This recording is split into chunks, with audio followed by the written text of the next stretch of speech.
para continuar entonces con la escuela dominical, con unos nuevos estudios, ya habiendo terminado los libros de Esdras y de Nehemías. Vamos a continuar de aquí a lo que resta hasta poder concluirlo, inclusive durante las vacaciones, seguramente lo haremos, el libro que tengo aquí, que se llama Tratado de Biblia Sintética, Pentateuco. Que ahora vamos a hablar un poquito de este libro, presentarlo primeramente, el autor y de qué se trata principalmente y cómo se encara el estudio de este libro y el origen sobre todas las cosas.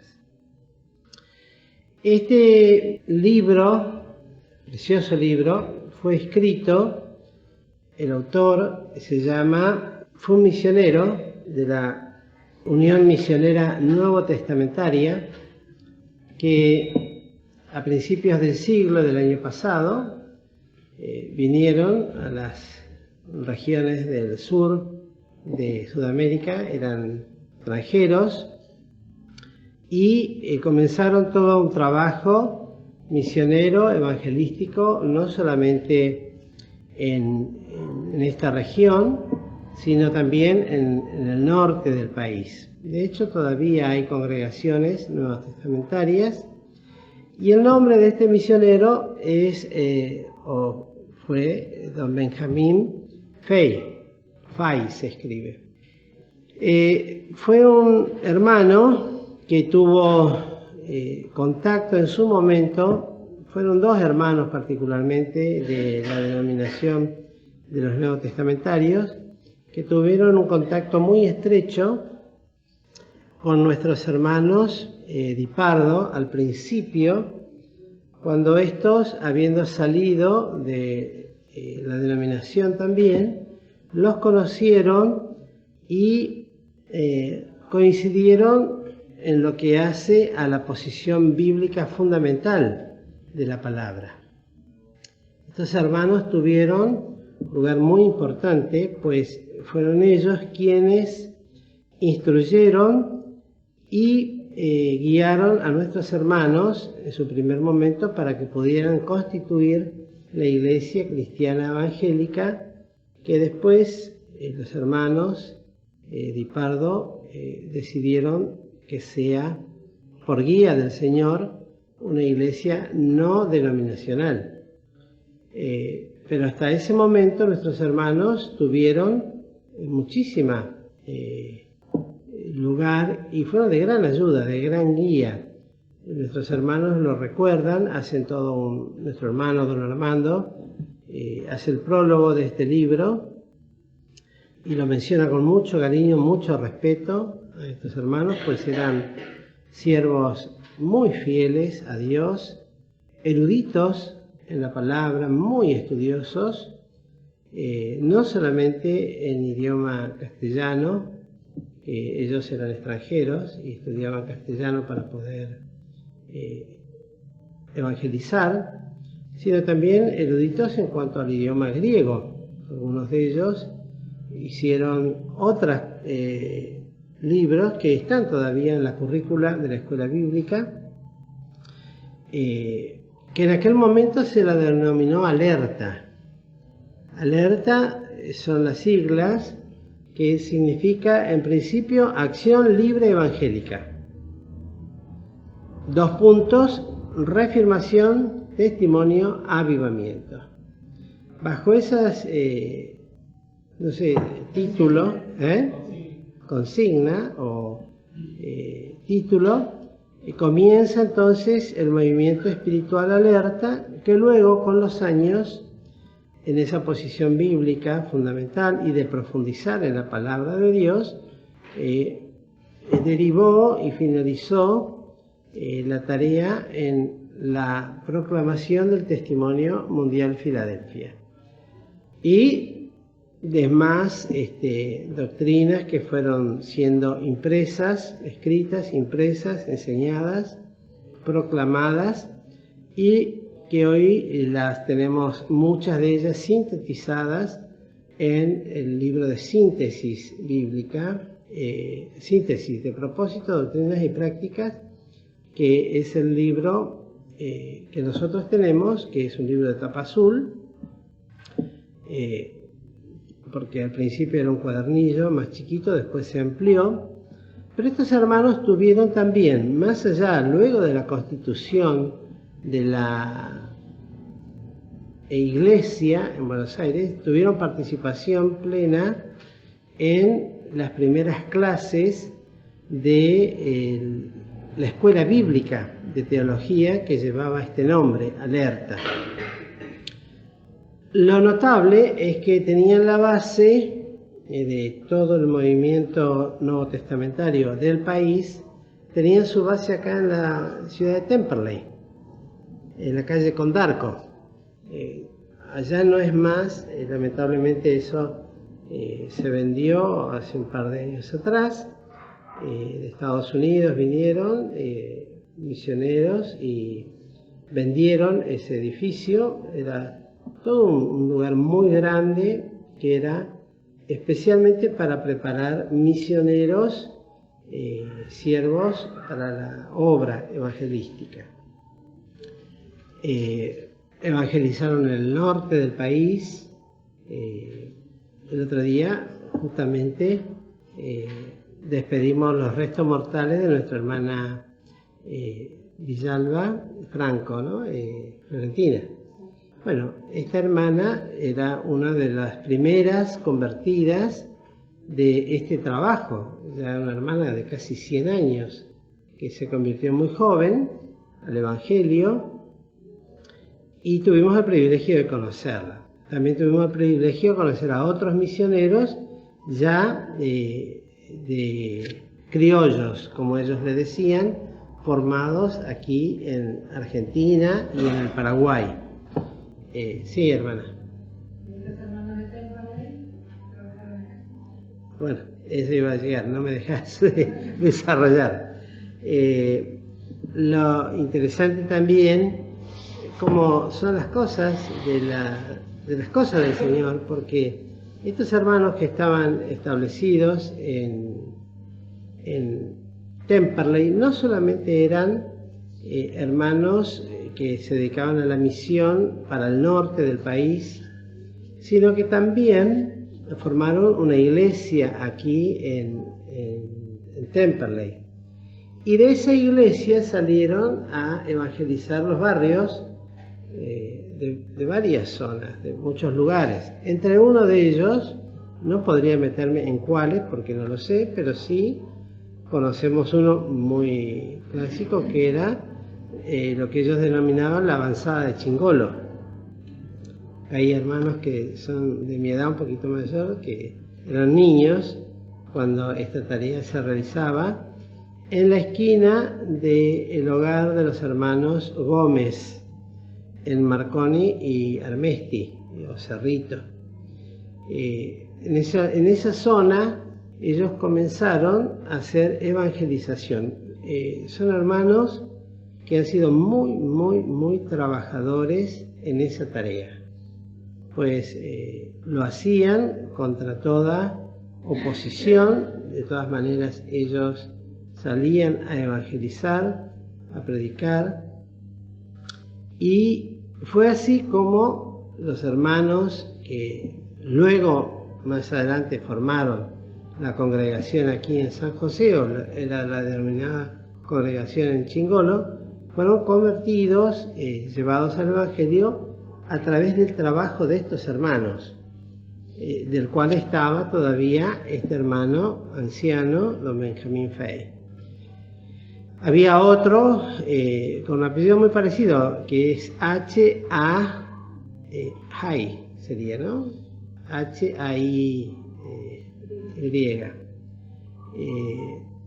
Del cual también existe un libro que se lo tiene también en la escuela bíblica y que es un libro de doctrina y de los textos llaves, textos importantes que dan lugar entonces a doctrinas bíblicas importantes. Bueno, este es el hermano que vamos a tratar en estas lecciones Y para que ustedes conozcan un poquito, no sé si me olvido algún detalle de todo este trabajo. ¿Formó los hermanos de Gutiérrez? Bueno, los hermanos de Gutiérrez eran también parte de la iglesia o avanzada también de Gutiérrez, de Temperley, y cuando el hermano Jorge de Rico conoció el testimonio Filadelfia, bueno, lo presentó acá en San José. En San José hubo su reacción, que ya no habló, algo creo que dijo Alfredo el domingo pasado, fue lo que produjo una división, pues el testimonio apela a una iglesia no denominacional, que es una iglesia autónoma, no denominacional, que no dependa de ninguna organización, y los hermanos de Gutiérrez de la misma manera. Lo cierto es que eso no era la idea de los hermanos, sino que ellos, la pretensión de ellos, el deseo de ellos era que el grupo que se formaba en Buenos Aires finalmente también llevaran el rótulo del trabajo neotestamentario, a lo cual el anciano don Liborio Di Pardo, de parte del Señor, entendió que la iglesia que está en tu casa, que no podía tener el nombre de ninguna denominación, de ningún hombre en particular, ya sea luterano, calvinista o de formas de gobierno, presbiterianos, etcétera, etcétera. Entonces se denominó Iglesia Cristiana Evangélica, nada más. Y que uno de los argumentos que siempre se dijo fue que justamente la iglesia debía llevar el nombre de aquel que es el esposo, es Iglesia Cristiana Evangélica, es del Señor Jesús, y tampoco tiene el nombre de Jesucristo, es una iglesia cristiana evangélica. Lo interesante de esto es que actualmente, esto es como un dato extra, ¿no? Esto lo mencioné en la escuela bíblica la otra vez, pero lo repito ahora que estamos más en familia. Actualmente en Estados Unidos existe un grupo que va creciendo, que son hermanos no denominacionales, que no son ni bautistas, que no son ni adventistas, que no son ni pentecostales, ni metodistas, ni de ningún grupo. Los bautistas allí, que son la gran mayoría, están muy alarmados porque ese grupo va creciendo y lo cierto es que forman iglesias no denominacionales. Esto, aunque parezca algo, bueno, para nosotros importante, porque nosotros no somos denominacionales, eso es lo que realmente debemos entender y quedarnos. No obstante, nuestra posición bíblica tiene todo un argumento bíblico doctrinal de por qué no somos denominacionales. Estos hermanos en Estados Unidos se separan de sus iglesias porque están cansados de los gobiernos de los hombres, por decirlo de alguna manera. Pero se juntan y no tienen una doctrina similar a la que tenemos nosotros, la doctrina bíblica de la separación, la doctrina bíblica de la unidad cristiana y todo el cuerpo de doctrinas que sustentan nuestras iglesias. Entonces es una gran diferencia. Por eso hay que tener mucho cuidado, por más que digan no somos denominacionales, bueno, está bien, pero ¿qué es lo que crees? ¿Cuáles son tus bases bíblicas? ¿Cuáles son los argumentos bíblicos, las doctrinas que tienes? ¿Qué crees con respecto al Señor Jesucristo? Con respecto al Dios y Padre, con respecto al Trino Dios, con respecto y después las prácticas, ¿no? En sí, todo eso. Lo cierto es que nuestras iglesias nacieron gracias también al esfuerzo y el trabajo de estos hermanos en principio. Después se fueron definiendo más claramente y más contundentemente en una posición bíblica no denominacional, que no pertenece a ninguna organización bíblica. Aclaro esto porque alguno puede decir, sí, pero estamos en una comunión de iglesias. Bueno, la comunión de iglesias es de carácter netamente espiritual. No es una organización donde una serie de hombres manejan las iglesias, sino que estamos unidos en el espíritu. Lo que sí tenemos es, porque es necesario frente a las autoridades, a la Inspección General de Justicia, estamos nucleados bajo el nombre de Comunión Espiritual de Iglesias Cristianas Evangélicas. Y tenemos un estatuto que nos rige a todos. Un estatuto al cual hemos en nuestra iglesia estudiado y aceptado. ¿Para qué? Para que, siendo de un mismo grupo, en cada grupo no se hagan cosas lo que a uno le parece, sino que nos ajustemos todos a la sana doctrina. Tiene que haber unidad en el espíritu y unidad también en prácticas y en fe. Pero todo esto espiritualmente. Algo les va a quedar. Yo sé que es medio difícil, pero algo les va a quedar. Lo cierto es que este hermano, bueno, aclaramos que cuando decimos, porque el título del libro es Tratado de Biblia Sintética. Esta materia, porque es una materia bíblica, se dio en la escuela bíblica ya a mediados de los años 50, después de haberse constituido la escuela bíblica.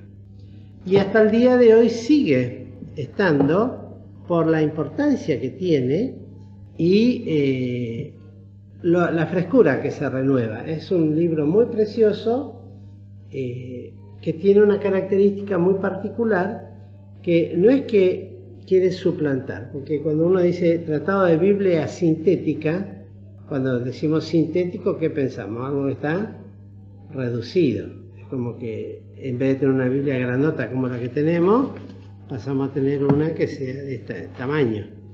Y no es eso, eso es lo que primero tenemos que decir, para que nos quede claro. Cuando hablamos de Biblia sintética no hablamos de reducir la Biblia, porque la Biblia no se puede tocar, ni ampliar, ni quitar. Vamos a leer dos textos. El primero, el Deuteronomio 4:2, que nos habla de esto. Deuteronomio 4:2.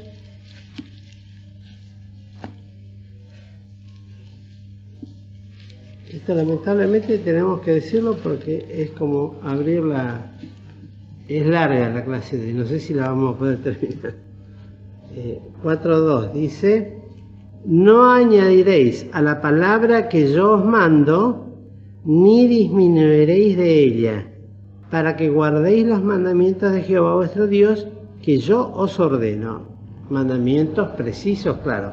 Ni añadir, ni disminuir. Por lo tanto, cuando decimos Biblia sintética, queremos decir esto. Y ahora lo vamos a explicar. Que no se quita ni se añade nada a la palabra de Dios en sí misma.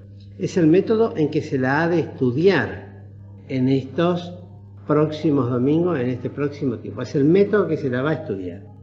Pero no se quita ni se añade nada a lo que está. Porque tanto una cosa como la otra tiene su seria sentencia bíblica. Vamos al final de la Biblia, en el libro de Apocalipsis.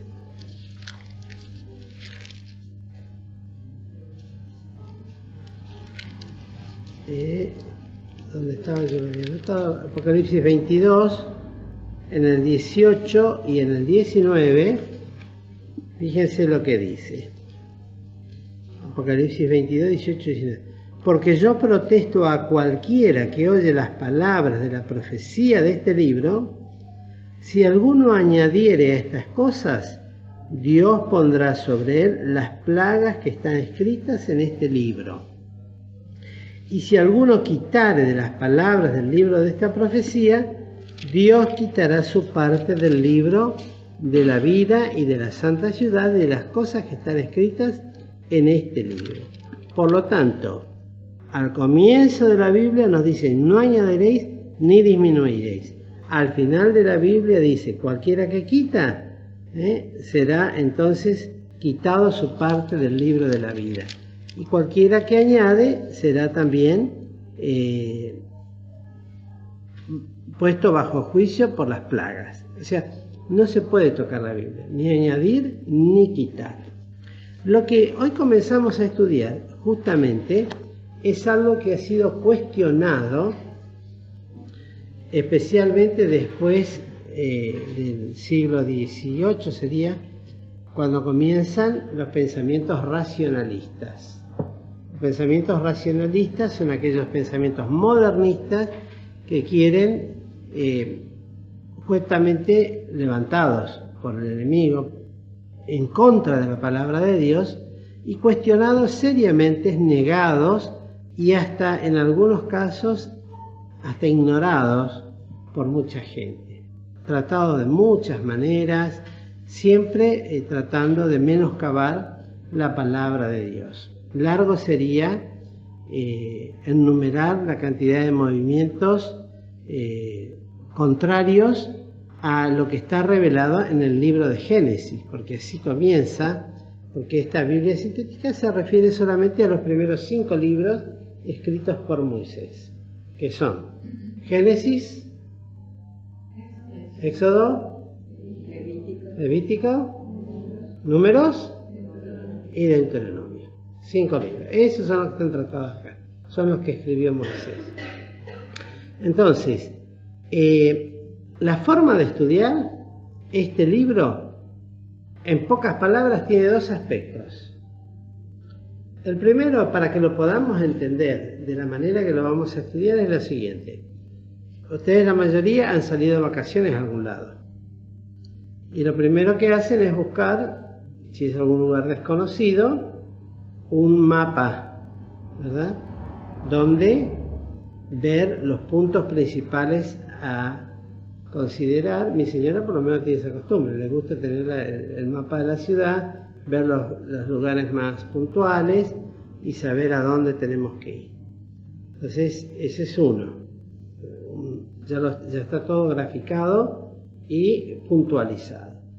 Otra forma de salir de vacaciones es, bueno, vamos a tal lugar y vamos a conocer calle por calle. Entonces, vamos calle por calle y vamos descubriendo distintos lugarcitos y lugares así. Bueno, esos son los 2 métodos en que uno podría estudiar la Biblia. Es decir, hacer un paneo general y puntualmente estudiar aquellas cosas que en este caso nos han de dar una descripción completa. No disminuye para ello la veracidad o la autoridad de la palabra de Dios, pero sí nos da un paneo general de forma más dirigida o concreta para poder entenderlo. Y el otro método es que alguno agarre la Biblia y empiece a estudiar texto por texto, uno por uno, en forma hilativa, que le va a llevar más tiempo, como si recorriéramos una ciudad, calle por calle, casa por casa, esquina por esquina, o vamos directamente al museo, a aquel, bueno, museo, no sé cuántas irán acá, pero bueno, vamos a tal lado, a tal lugar, a tal playa, a tal lugar, bueno, en fin. Entonces, el método que vamos a estudiar es el segundo, es el de un paneo general. Y con descripciones puntuales, para que nos quede una idea, pues, aunque no lo creamos así, el libro de Génesis habla de principios. Y el principio de todas las cosas. Y lo hace de una manera entendible, clara, que por sobre todas las cosas todo buen creyente debe aceptarla por fe, por lo que está escrito. Y no se puede ni añadir ni quitar, ni buscar de encontrar cosas en lo que está revelado que no están reveladas en el libro de Génesis. Y eso es lo que ha chocado siempre en forma frontal y violenta contra los racionalistas que todo lo quieren explicar, que todo le quieren encontrar una explicación lógica, cuando hay cosas que deben ser entendidas por fe. No se pueden entender de otra manera. Una de ellas es el hecho de que el libro de Génesis en principio habla del trato de Dios con la humanidad. Habla del trato de Dios con la humanidad. Los dos primeros capítulos tratan de la creación de Dios, de toda la creación de Dios. Hay dos pensamientos con respecto a esto, que el capítulo 1 de Génesis y el capítulo 2 fueron escritos por distintos autores. Si ustedes después lo pueden leer mejor. En el primero se detalla, en una descripción general, todo lo que Dios fue creando. Y hay una palabra interesante que tienen nuestras versiones de 1909, distinta a la de 1960, que ya se la puede ver en el primer versículo, cuando dice en el principio, que ese principio no se conoce, no se sabe, pues está en la eternidad de los tiempos. Cuando fue ese principio, crió Dios, dice. ¿Por qué utiliza la palabra crió y no creó? La versión 60 usa la palabra crear. ¿Qué diferencia hay entre criar, no una criatura? Porque ahí está el problema de hoy, se le da otra aplicación. Pero esta palabra criar, como dice acá, crió, significa hacer algo de lo que no había. Dios crió los cielos y la tierra. Dios hizo algo de lo que no había nada. Y es una palabra que se utiliza 3 veces solamente en este primer capítulo de Génesis. La primera es aquí en el versículo 1, la segunda es en el versículo 22, cuando Dios cría las grandes ballenas y los peces y todo lo que habita en el mar, y la tercera en el versículo 27, cuando Dios crió al hombre a su imagen y a su semejanza. Las demás veces se utilizan otras palabras. Ya no crió, porque en el hebreo da la idea de hacer algo de lo que no estaba. Ahora, ¿cuál es la diferencia de crear a criar? Vamos a ser sinceros. Si yo no lo he visto nunca, cómo está hecho, y le digo, bueno, Lucas, construíme una silla, y nunca vi una silla, Lucas, ¿cómo la hace? No sabe ni lo que es. Exactamente, porque nunca vio, no existe una silla. Entonces, Dios la hizo, y eso es lo importante, que lo hizo con el poder de la palabra, con el poder de su palabra.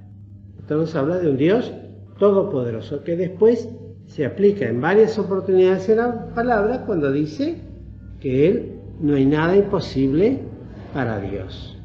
Dios lo hizo con el poder de su palabra. Crió algo, lo que había, de lo que no había. Hizo algo de lo que no había nada hasta ese momento.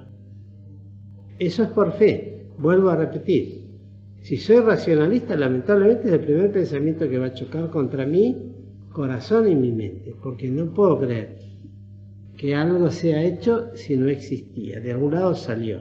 Bueno, Dios creó primero los cielos y la tierra. Y hay un orden en toda esa creación de Dios. Cría primero lo que después va a ir deviniendo de eso. Y hay un orden, porque primeramente cría los cielos y la tierra.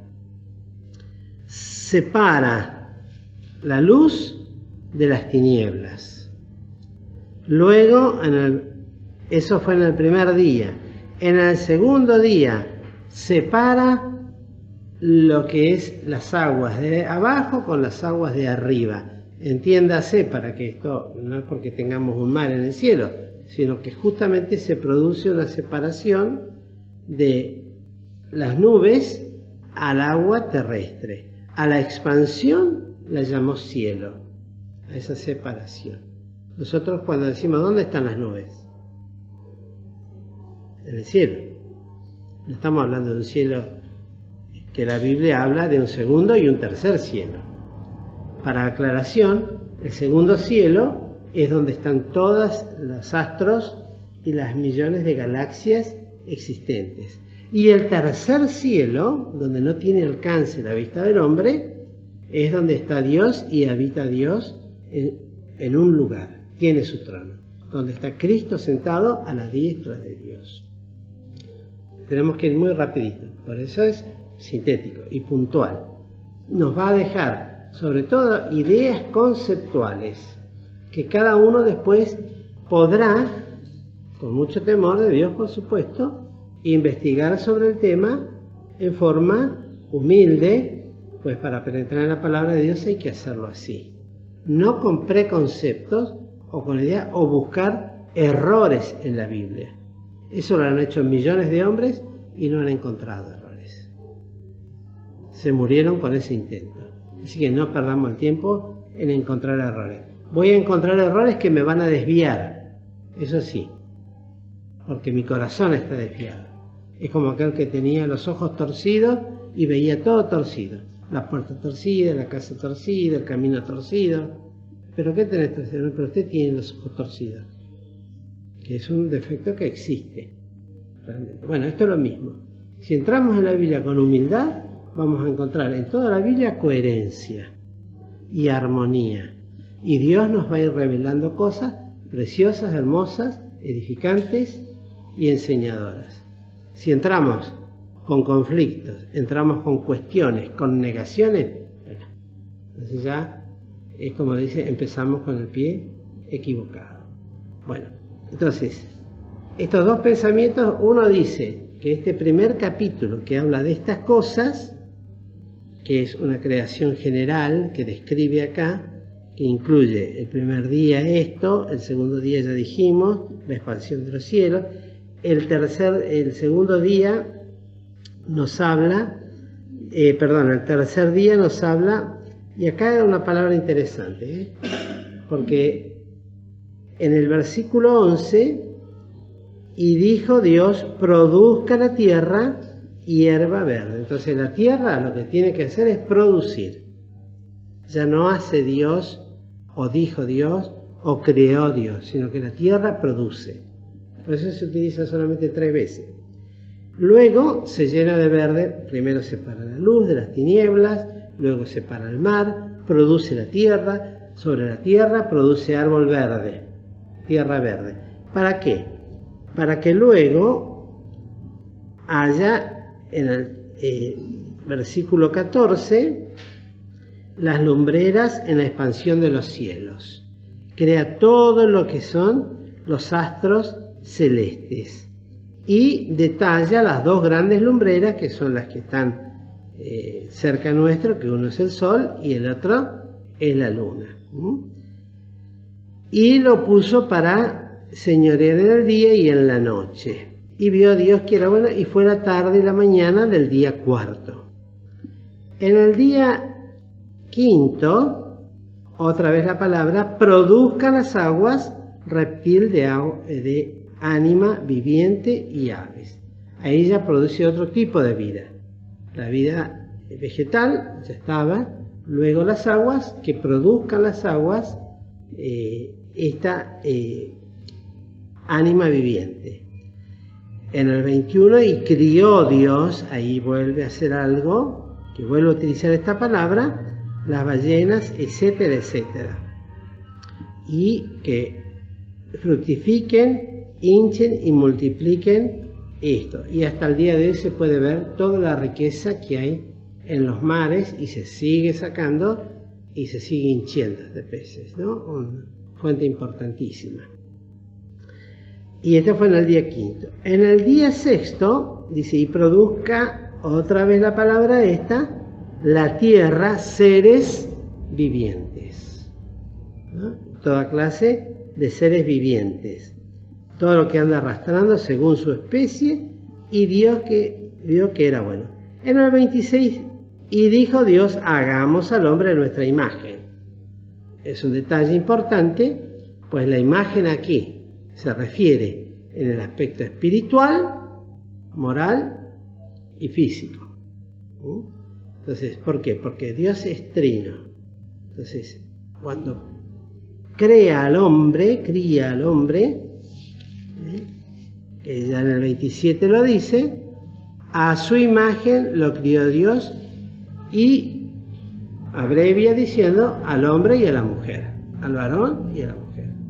Por eso decimos, el capítulo 1 es en gran descripción. Luego en el 2 se hace un detalle más, nunca pensé en esta palabra, pormenores. Pormenorizado, ahí está.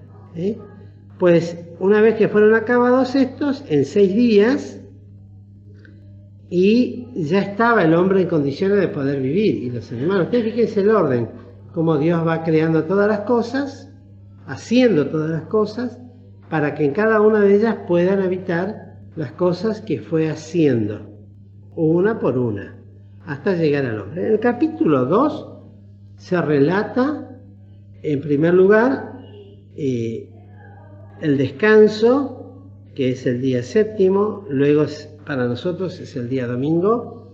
¿Por qué? Porque es el día en que Cristo resucitó de los muertos y ese es el día de nuestra redención y el día que nosotros recordamos para descansar y para adorar a Dios. Dios lo dejó como enseñanza, como que hay un día que hay que dedicarlo a la adoración de Dios y a la consagración de sus cosas. En este capítulo 2, ustedes fíjense que luego de hablar de la bendición, en el versículo 6 se nos da un detalle, mas subía de la tierra un vapor que regaba toda la faz de la tierra. Hasta ese momento no había habido lluvias sobre la tierra. Era un vapor, un ambiente húmedo que regaba la tierra y no había... El diluvio se produciría mucho más adelante, lo vamos a ver después. La primera lluvia, no conocía el hombre lo que era la lluvia hasta ese día. Y ahora en el versículo 7 se nos dice, formó pues Jehová Dios al hombre del polvo de la tierra y alentó en su nariz soplo de vida y fue el hombre en alma viviente. Este versículo es fundamental. En primer lugar, porque el hombre está formado con todos los elementos que hay sobre la tierra. Todos los elementos que hay sobre la tierra, con esos elementos está formado el hombre. No me voy a adelantar, aunque más adelante luego lo dice, porque del polvo fuiste tomado y al polvo serás tornado. Es decir, porque somos tierra. Y en muchas predicaciones se menciona la palabra tierra haciendo referencia a los hombres. Somos tierra. Ahora bien, hay un detalle importantísimo en este versículo que es donde dice, luego de haber formado, el primer detalle uno puede decir formado, ¿y por qué le dio la forma al hombre? Bueno, lo real es que le dio la forma que le habría de dar a su Hijo Jesucristo. La imagen fue tomada de Cristo, el cuerpo que le apropiaría, como uno de los, y me apropié este cuerpo, dice. En la eternidad ya estaba en el pensamiento de Dios el cuerpo que le habría de dar a su Hijo Jesucristo. Y conforme a ese cuerpo, le dio cuerpo al hombre, porque en definitiva Cristo tenía que nacer de mujer. Tenía que ser de mujer. Entonces, el otro gran detalle, que no tiene ninguna de las otras cosas, porque una era que produzca, la otra que crió, pero a este hizo algo muy importante, que le dio el aliento de vida. Y eso es lo que nos hace diferencia y eso es lo que va en contra de todos los pensamientos actuales que quieren poner al hombre en igualdad con todas las bestias de la tierra. Ninguna de las bestias de la tierra tiene el soplo de vida que Dios le dio, la vida, porque en esa vida está involucrado el espíritu Los animales son ánimas vivientes. Ánima quiere decir almas vivientes. Es vida. Son almas. Las plantas son una especie de vida también. Pero no tienen alma. Los animales tienen alma. El ser humano tiene un cuerpo formado por Dios, tomado de la tierra. Tienen un alma porque tienen vida. Y tienen un espíritu. Una entidad espiritual. Al cual se le agrega la conciencia, que le da la capacidad de razonar, de pensar, de discernir, de elegir, de escoger, de desechar. Es distinto. No se puede comparar una bestia con un ser. Son bestias los que se comparan con bestias. Hay que respetar, por supuesto, porque Dios puso al hombre para que señorease sobre todo lo que acá en el capítulo 12 dice, para que señorease sobre todo, pero no lo puso en igualdad con los animales. No somos animales más sobre la tierra. Somos seres criados por Dios para que a través del espíritu del hombre pueda adorar a su creador. Entonces, seguimos con esto. También se detalla el lugar donde fue puesto. Se describe la tierra donde fue puesto, en el huerto de Edén. Se la describe muy claramente. Los ríos que salieron era un lugar de naciente de ríos. Lo cierto es que esto cambió. Después del diluvio, se rompió la tierra, se produjo la división de los grandes continentes y se movió toda la geografía. Hay cuestionamientos con respecto a esto. Primero, con respecto a los fósiles. Eso ya está comprobado que los fósiles existieron, que estuvieron sobre la Tierra y que tuvieron su tiempo. Ya está comprobado también que dejaron de existir en el diluvio. Eso de que cayó un meteorito y nos mató a todos, eso no está en la Biblia. Sí, el diluvio. Luego, con respecto a la luz de las estrellas. Miren, hay un pensamiento muy interesante que una vez dijo nuestro hermano don Armando. Dios no necesita de nuestro tiempo para viajar, porque acá todo se calcula con la velocidad máxima, que es la luz del sol. La luz. ¿Alguien sabe cuánto es la velocidad de la luz? 300.000 kilómetros por segundo. Bueno, la estrella, aparte del Sol, la estrella más cercana, tarda no sé cuántos miles de años en llegar su luz acá.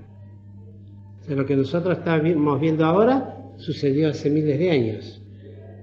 Bueno, decía don Armando, si Dios dependiera de eso, cuando Daniel, en el libro de Daniel, oraba a Dios, y Dios le contesta inmediatamente y envía un ángel, el ángel todavía estaría viajando, si viajara a la luz del sol, para contestarle a Daniel, hace miles de años atrás. O sea, no hay que comparar nunca nuestro tiempo, nuestras medidas, con el tiempo de Dios y las medidas de Dios. Hay un versículo solamente para dejarles, allí en Apocalipsis, capítulo 21, verso 17,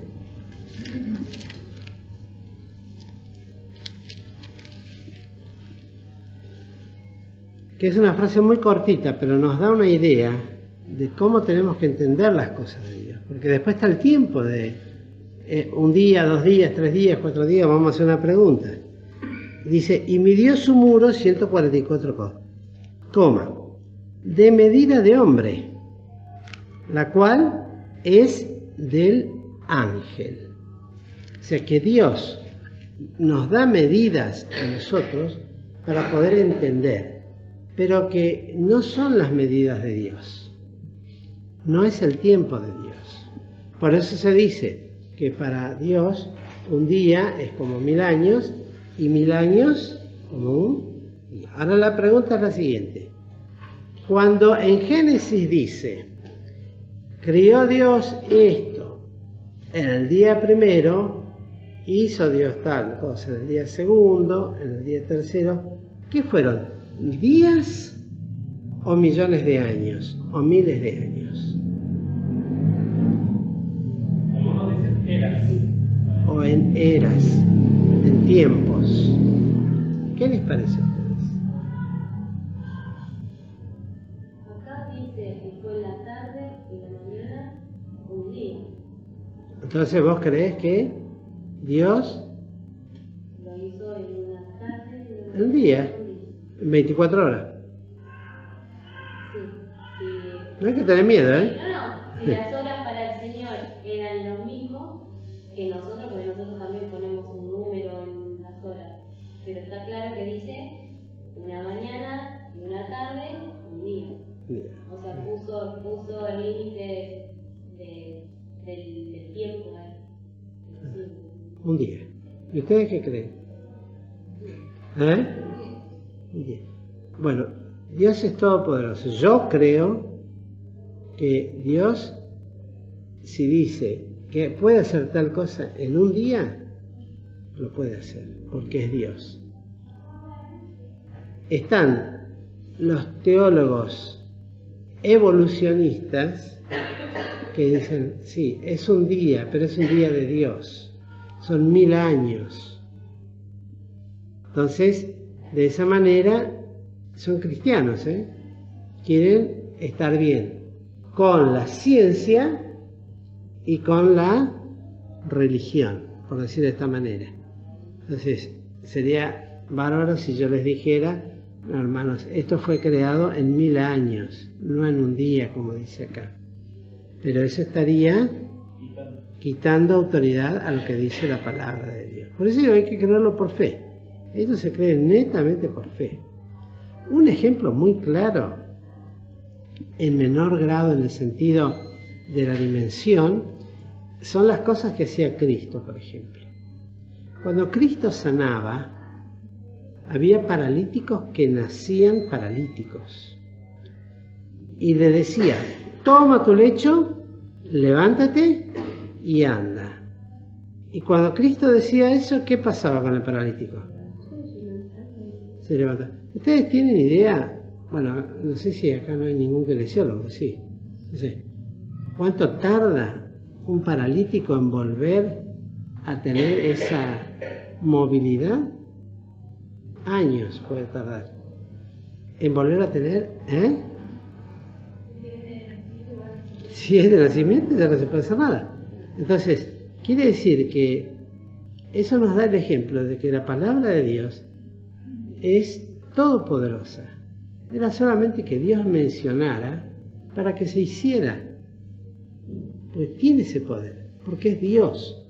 Nos da esa magnitud de lo que es Dios. Y por eso este libro es tan cuestionado, especialmente estas primeras páginas. Hasta el diluvio prácticamente es cuestionado todo lo que allí se dice por los racionalistas. Los creyentes descansamos y somos felices y gozosos de decir Dios crió. Y en eso ya no me hago más problema. ¿Qué me interesa a mí investigar si tardó 1000 años, si lo hizo en 10.000 años, si lo hizo en un día? Descanso si creo que lo hizo en un día. En eso tengo tranquilidad, porque creo en un Dios todopoderoso. Si es alguien que me puede librar de la muerte y del infierno y del pecado, no va a poder hacer lo otro. Bueno, todas estas cosas están relatadas en estos libros. Esto es un paneo general.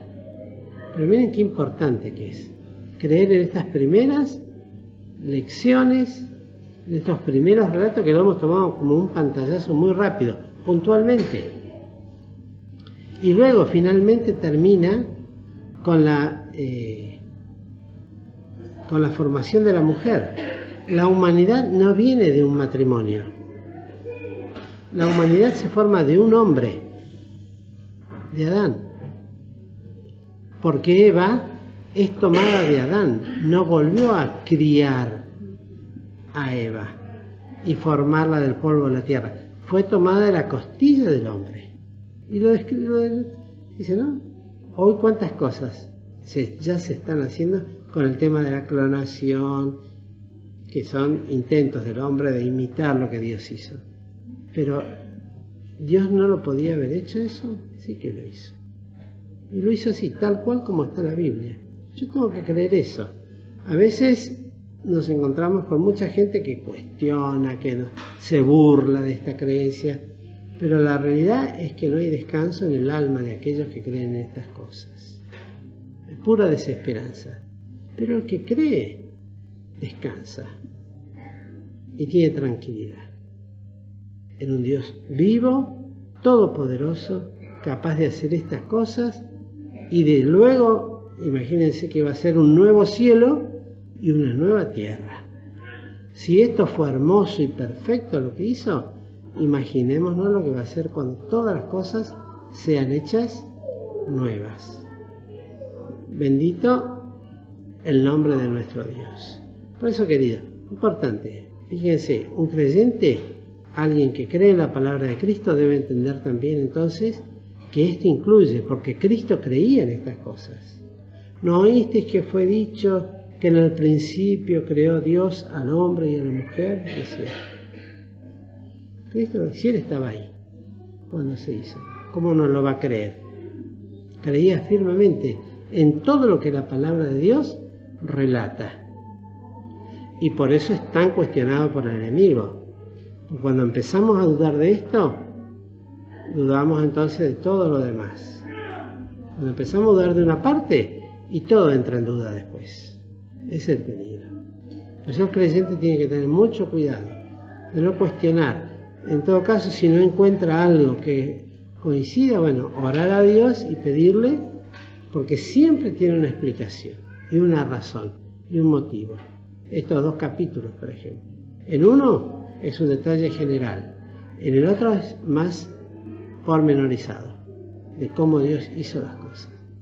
En ese trato de Dios con la humanidad y sucesivamente luego en el desarrollo de este libro. Que el Señor nos bendiga, queridos hermanos.